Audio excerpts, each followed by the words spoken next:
It's that time of week again, or that time of day, I should say.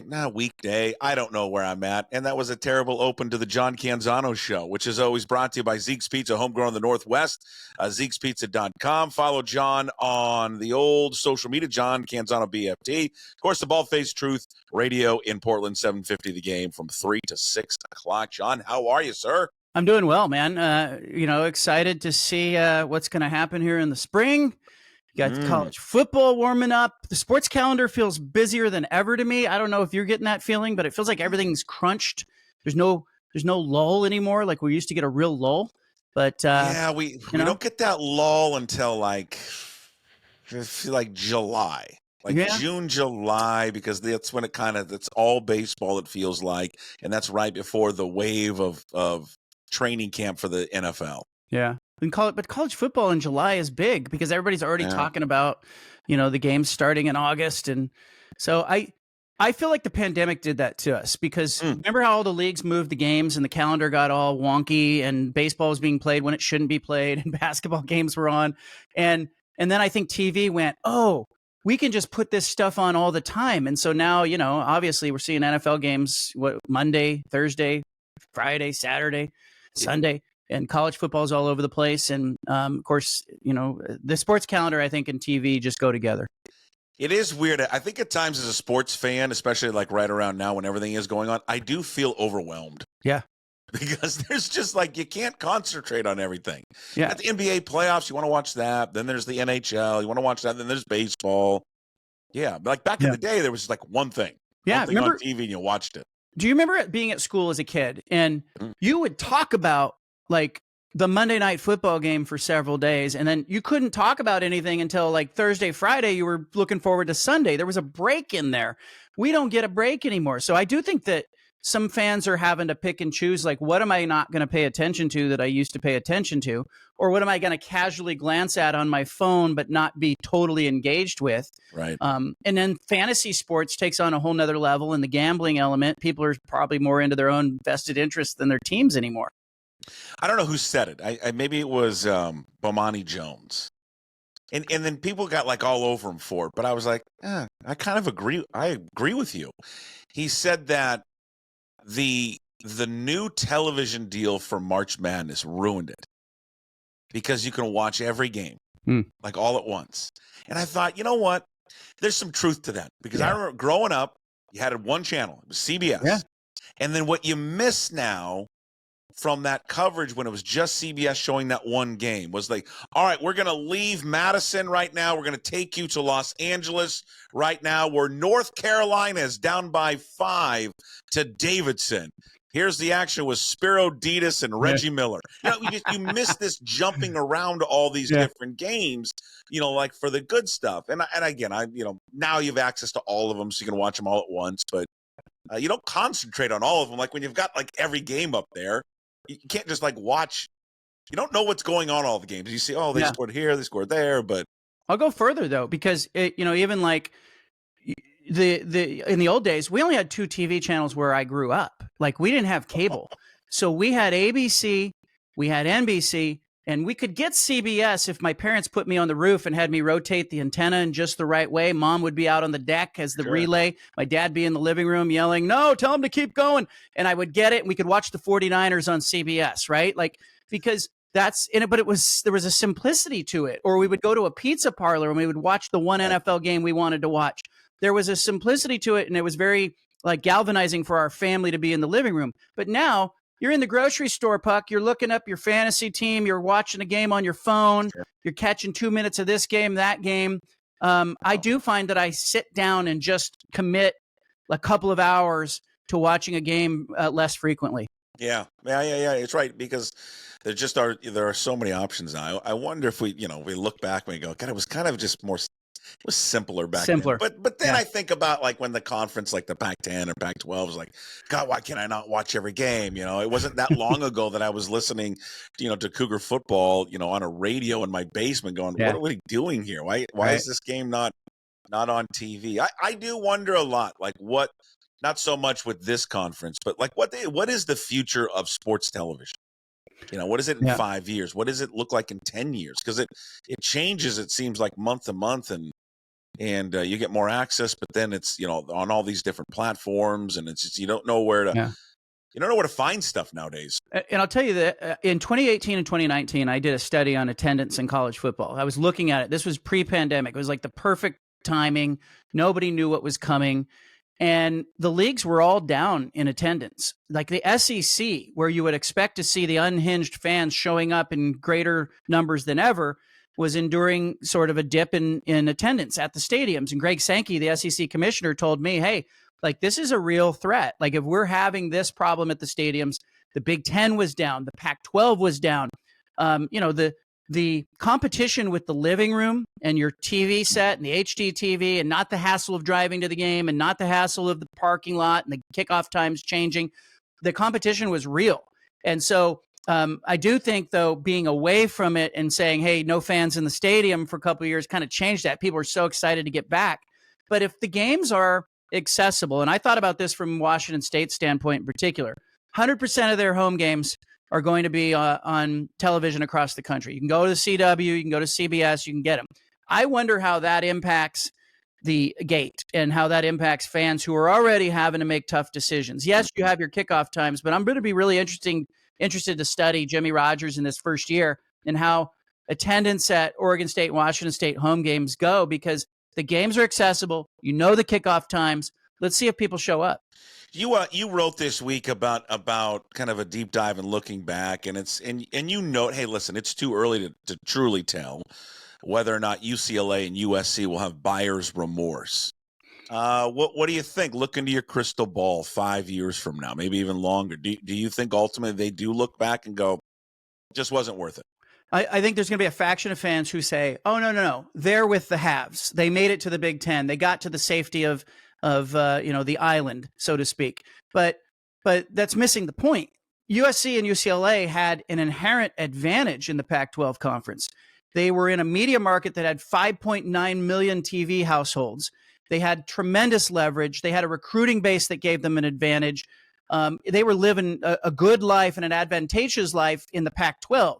They traded that to go to the Big Ten, where they will subsidize schools like Purdue and others.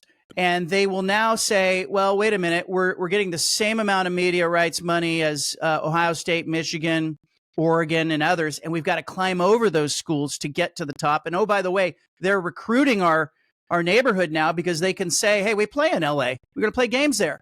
Mm-hmm. And so they've given up some of that advantage. And from UCLA's standpoint, they will justify it by saying, oh, we were in a financial pit. We had to do this. But I just think they're going to get their teeth kicked in football. And I don't think USC is going to be an upper echelon team in that Big Ten conference. And so I think they are going to look back, Puck, in like a decade, and they're going to be like, oh, we traded the ability to play at the top of a conference and have regular access to the playoff to, yes, we're on the safety of this island, but man, there's a lot of expense. It's exhausting to travel, and we're not getting the success in football and in basketball that they used to enjoy. I think it's going to be a slog for those two schools, and in UCLA in particular, they're not going to matter in football. And Martin Jarmon, the AD at UCLA, he'd tell you, hey, look, we haven't had success in 25 years. They've had 3 10-win seasons. But I don't think, I think like what's making it for UCLA now in football? Like 6th, 7th? Like, where are they in the Big Ten if they're having a good year? And for USC, yeah, they might have an occasional year where they're viewed as a top 4 or 5 program. But I don't think anybody right now is going to pick USC to be in front of Oregon or Penn State or Michigan or Ohio State on a regular basis. And that wasn't the case when they were in the Pac-12. So I do think there's going to be regret there.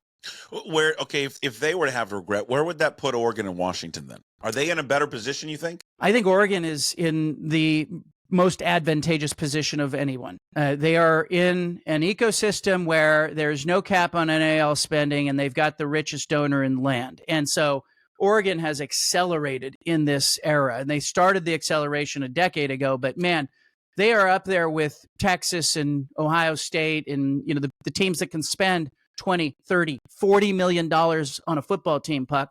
That's the numbers that are being floated out. Curt Cignetti talking at Indiana saying, hey, these schools are spending like $40 million. I had another Division I head coach say, hey, they believe Texas is spending $40 million on their team.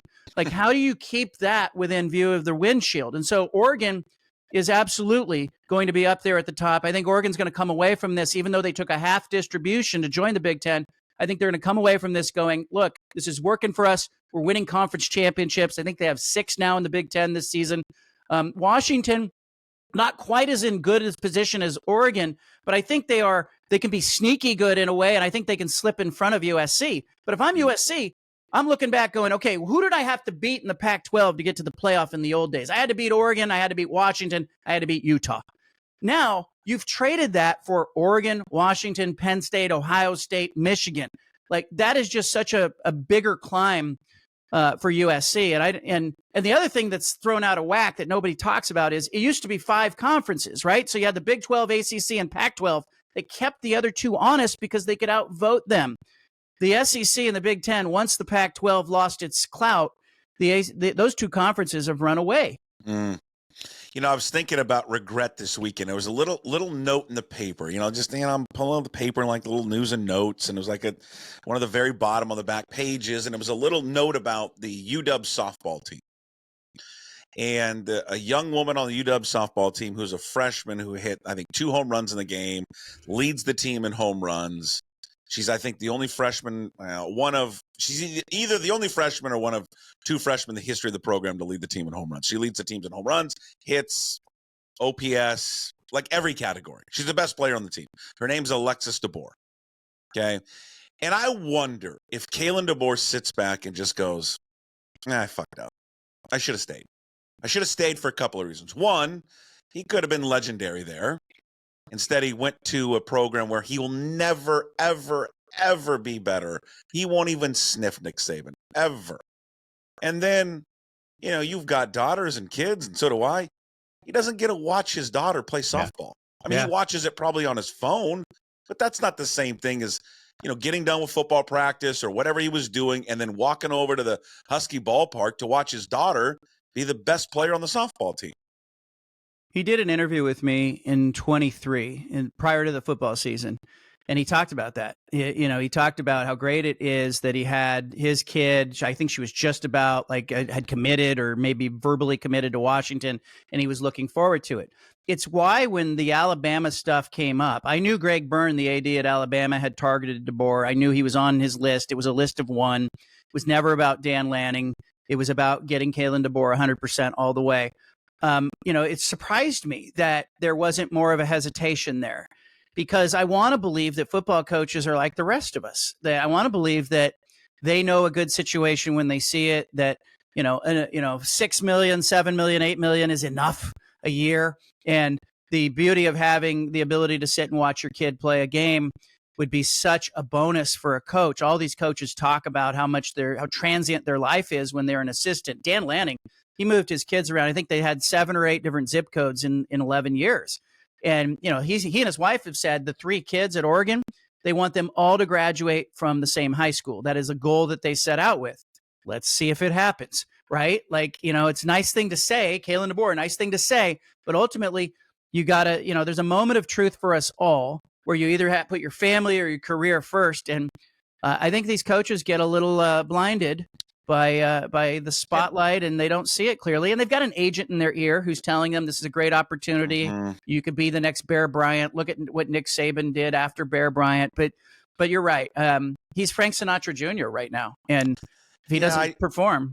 Yeah, I just, I understand the decision because of all these guys at the core of them, all of them, Dan Lanning, DeBoer, every coach, they're these ultra competitors, and they always want to be challenged, and they want to take the next step, and that was a challenge to him, and he wanted to take it on because he still, and again, just because what happened last year doesn't mean he won't ultimately be successful there. He may be. He's been successful at every single stop, but he'll never get, and he knows this, he'll never get to that level of where Saban was at because that's virtually impossible. But yeah, I think he's going to think how hard it is to win titles. Saban had an easier path. And then he's just going to look back. I just wondered, a decade from now, when all these guys miss out, these coaches get to miss out on all these moments for their kids, and they all talk about it. It's hard because they're grinding so many hours a day. Yeah. So they miss their kids playing youth sports or high school sports. He had this opportunity to coach at one of the best schools in the country, a fine football program on the West Coast. And at the same time, he'd probably look out at his office and see her playing. Yep. Gave it all up. I went, Bob Whitsitt, the old Trailblazers GM. People in Seattle know him and love him from his time with the Sonics and stuff he's doing now. But, I was in his office the day that he left the Trailblazers, and he had spent all this time as the president and GM, and he wasn't just running the Blazers business side. He was running the basketball side. He was running all these surrounding businesses that Paul Allen owned. He missed the childhood of his children, and Whitsitt was at his desk, and I was asking him about his kids and how many games he missed, and he started crying. And it was true. He traded seeing his kids play all those games for being down in Portland and being the guy. And, he didn't want to move his family, so he was commuting back and forth.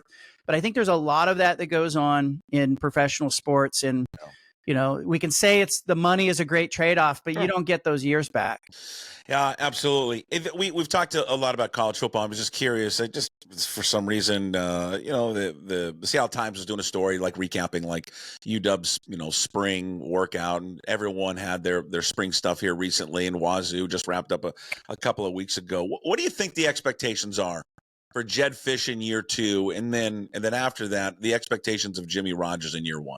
You've got to, obviously, in year 2 for all these coaches in the second year, you want to see it be a foundational year. And Washington got pushed around last year. There were games where they just got shoved around on the field. They didn't have it up front. I love that he's got a quarterback that he likes and he's excited about. But you've got to block for that guy. He got sacked 10 times in that Oregon game. He's running for his life. And so, I'm curious to see Damon Williams Jr. with some big bodies in front of him. And so, Fisch talked to Wilner and I on our podcast about, the big guys that he was recruiting. He had all these guys who were 6'5" and 300 pounds coming in. So I think for Washington, you just want to look at the physicality. You might not see more than a game or two improvement in the win column, but you have a potential here with that quarterback, because I think he's special. You have the potential there to get to be a disruptor as a team. I think there's still probably another year away, and you saw it at Arizona with Fisch, how long it took him. It's that third year where you really start to surge and you have your guys in there. But I want to see a win or two more, maybe 1 to 2 more wins, but the physicality cannot be a disparity. And it was in some games last year. I think it was the Iowa game I watched, and they looked like they were on roller skates, and Iowa was just wheeling them around the stadium. So you can't have that happen. So to me, that's Washington's expectation. Schedule is pretty good for them. I mean, they've got two road trips at Michigan, at Wisconsin, which, for their fans will be great trips. They got Wazoo and Pullman. But at home, you get Ohio State and Oregon. So their schedule is certainly favorable. Boy, for Jimmy Rogers, you want to talk about jumping up to a next level. I mean, he's got 3 straight weeks of at Colorado State, at Ole Miss, at Virginia. I mean, Jesus, man.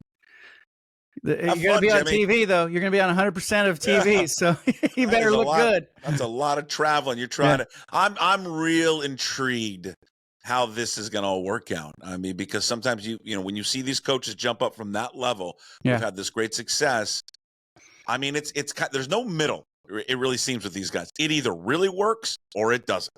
I think really this one works, though. I think it works with a caveat, because you saw Curt Cignetti do it. Chip Kelly told me one time, I asked him, Oregon was playing Ohio State in a Rose Bowl, and I said, Kelly's the play caller at that time. And I said to him, what's the difference between game planning for like Delaware and game planning for Ohio State? And he was like, it's the same. It's just matchups. It's putting your guys in situations. So I tend to look at like guys like DeBoer, Cignetti, Chip Kelly, and Jimmy Rogers, and I go, look, if you can win at a lower level, Scott Rueck is a great example of that at Oregon State. You can win at George Fox. You can win at Oregon State. Same kinds of challenges. But the question for Washington State is not about the football coach. It's not about really the transfer portal or personnel. It's about your president. And do you have an alignment with your regents and your AD? As you know, and we've talked about this, Kirk Schultz at the end, there was no alignment. The AD didn't know that there was money coming. It looked like the president was undermining the football program. You can't have that. It's hard enough to win. So the new president, it's going to be interesting to see, will the spending be there? When the new world Pac-12 is launched, what do the budget look like? Is it in there with Oregon State? Is it in there with Boise State? I think it's to be determined. I'm bullish on it because I did talk to some of the regents who were like, we absolutely understand that in order to get people enrolled at Washington State, you have to be good in football. Like that is the best sort of, you have to make, I think the quote was, you have to make kids want to pick Washington State. And so you do that by having a football program that's worth a damn. So I do think the president and the regents are going to line up. The question is, how quickly can that happen? And will this first season with Jimmy Rogers be a little bit of a slog? Because you've seen that. He got a lot of bodies coming in and out. Sure. Jonathan Smith at Oregon State, first year there, he didn't win. It was hard. They weren't even competitive. But that's the challenge. But I like that the guy's a fighter, Puck. Yeah. I mean, he is. I mean, you're changing the mentality, but also the physicality of the team. That's a bit. I mean, you're going from this, we're going to spread you out and throw it all over the place, and to no, we'll still spread you out, but we're gonna try to beat you inside a phone booth. That's a big change because you need the personnel to pull that off. I like it, but I think there's going to be a lot of bumps and bruises along the way. I loved your piece on Belichick and Hudson because I'm with you. Yeah. And go read it up at johncanzano.com because I think you nailed it. At its core, we love to watch car crashes. It's why when we see it, and you mentioned it in your piece about the burning RV on the side of the road, like every time you see something that's on like an accident on the side of the road, and you're like, why are we so slow down? And then you're pulling up and you're like, listen, there's all these lanes open, just go. But everyone's got to stop to look at it because we're fixated on it. And I think this is a car crash waiting. It's happening. We're watching this car crash in real time, and we're just waiting for the ultimate explosion between Belichick and this woman. Yeah, and age differences in relationships, this isn't new. Like, I looked back and you study, like you go back to ancient emperors, and age difference is a thing. And generally the person in the position of authority or power is the older person. I mean, Cher is in her 70s. She's dating a guy in his late 30s. I mean, it's male, female, right? Al Pacino, Robert De Niro, you've got Clint Eastwood, you've got all these age difference things that kind of make us rubberneck a little bit. But the thing with Belichick that's so jarring is that he had complete command of that locker room with the Patriots. He had Tom Brady under control. He had a bunch of 20-somethings that he was completely locked in with, and he was in charge. But now we're watching him at age 73, and it kind of looks like she's in charge of some things. And so it's really jarring and, kind of interesting to see. But, if you really drill down on celebrity, like, we look up to celebrities, whether they deserve it or not. Sure. They're in an authority position. We look up to them and we sort of create this ideal of we want to be like them, or we want to aspire to be like these people, even if it's hollow. That's the truth. That's why we follow reality TV, or you buy Us magazine to see, where are they eating? Why are they pumping their own gas? Like, it's just ridiculous. But this Belichick Hudson thing, like, they're both adults. Like, they should be allowed to go do what they want to do. But it's just jarring to see a guy who is in such command not be in control of the interview. Like, but he's not likable. So that's the other part of it. He's not likable. So people want to see him fail. Yeah. And they want to see him be torn down. Here's the thing. I was watching that as it was taking place. I'm a big CBS Sunday Morning fan. So I was up watching it, and I'm like, oh my God, this is the worst interview. It's terrible. It's awful. Like, it's because he's pressing him. And it wasn't even that part. Like, that gets all the attention as the Hudson thing. But the report, Tony, and I can't remember Tony's last name, but he's pressing him on, why is Robert Kraft not mentioned in the book? Like, if you go back and watch, he doesn't mention Kraft anywhere. And I mean, Belichick went from answering all these questions, and it was a real, easy, fun interview. And then the reporter started pressing him on, why is Robert Kraft not mentioned all? And it went right to, we're on to Cincinnati. Yeah. And it was like a flip. It was flip of a switch. And then it just went downhill from there. She jumps in and all that. And it's just, it's wild. I think the CBS crew, look, there's been a lot of criticism in the news about, hey, authenticity in interviews and, what are you editing out? Sure. And I want to talk about all the political stuff. But in this case, I liked that they showed us what was actually going on in the room. They put some sunshine in the room, and they just kind of did the wide shot where you could see her off camera. They told the truth about what was happening in the interview. And too often, I think the temptation is to cut that out and to make it like, we got to make this about the book. No. They showed us what was really happening in that room, and it was far more interesting than hearing his take. But I have a Belichick story on that note and how he flips the switch. I have football cards, right? Football, baseball cards. And I was selling some football cards on eBay. I had some 1958 Topps football cards. There was just a stack of cards that were kind of common, but Ted Marchibroda's card was in that stack. And I sold it. This was years ago. I sold it on eBay, and the winning bidder was Bill Belichick. And Bill Belichick emailed me to ask if I would take a check as the payment. It was $58 for this stack of check, and I was like, Bill Belichick, like, he was then an assistant with the New York Jets. And Belichick, told me that he was collecting the football cards of guys that he coached with or were in his coaching tree, or he was on a staff with Marchibroda. So he wanted that Marchibroda card. And so Bill Belichick sent me a check.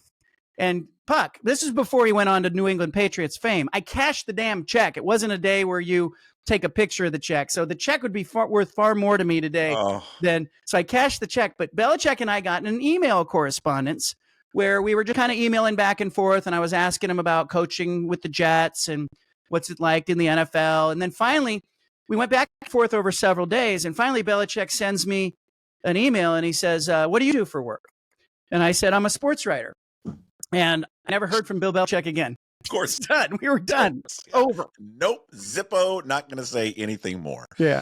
It's I love the story. I can't wait to see where it ends. I love all of it. Yeah. Because it's just such a train wreck, and she seems maybe it worked out. Like Travis Kelce, Taylor Swift. Do they make it? Odds? Bill Belichick and his 24-year-old Hudson. Do they make? Imagine I want to know what the dad thinks. Yeah. Honestly, just want to know what the dad thinks. Well, her last relationship was with a 64-year-old. So, this appears to be what she does. But here's the thing: like, what are they talking about? Like, that's what I want to know. Like, this is ripe for like a reality television show. Put a camera on this. I just want to see him having dinner. What is the conversation about? When I was a kid, this is what we used to do this. I got to know where is the on Venn diagram of where Bill Belichick, where they line up. What are they talking about that connects them? It's fascinating. All right, there he is, John Canzano. It's all brought to you by Zeke's Pizza, homegrown in the Northwest, Zeke'sPizza.com. John Canzano, BFT, Bald-Faced Truth down there in Portland, Oregon. 7:50 the game. He joins us every single week. Thanks, John. We'll talk to you next week. Appreciate it.